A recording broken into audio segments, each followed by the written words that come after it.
Join the ranks of these greats. Become a member of the IGFA today. For more information, visit igfa.org. The story of Frank O'Brien Jr. and Tycoon Tackle is the story of big game fishing.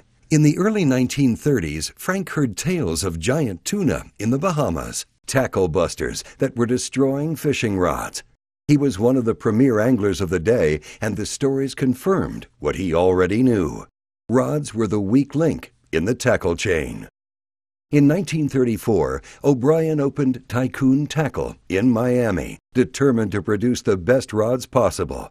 He studied the bows of champion archer Harold Hill and questioned anglers and guides at Bimini and Cat Cay. And for a year, he demonstrated, tested, and made changes to his prototypes. When one of his rods landed a 601-pound broadbill off Nova Scotia, Tycoon Tackle was on its way. The Bimini King appeared, then the HRH, Royal Hickory, and Regal, and soon Tycoon was responsible for more than 90% of all world record catches. Years of ideas, improvements, and innovations lay ahead, culminating in premier rods that set the standard. Frank and his crew, his Irish Navy, still found time to fish and were always contenders.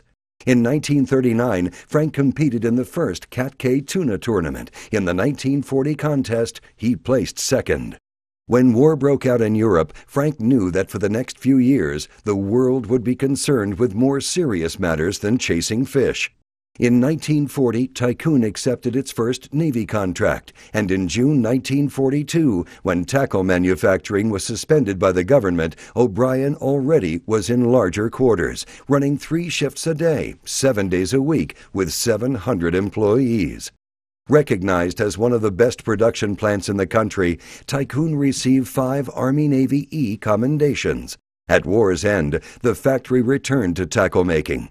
In 1949, Tycoon became the exclusive distributor of Fin-Nor reels, and in 1950, O'Brien opened a second factory in Puerto Rico.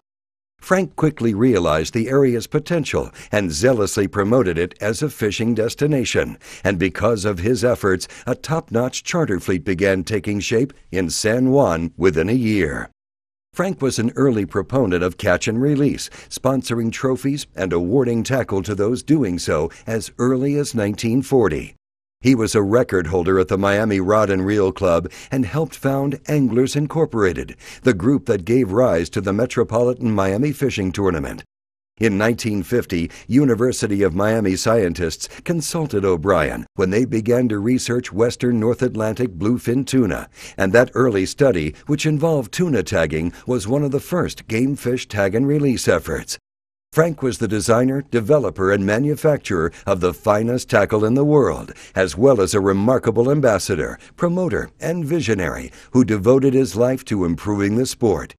Fishing would not be what it is today without Frank O'Brien, and for that, the IGFA Fishing Hall of Fame salutes him.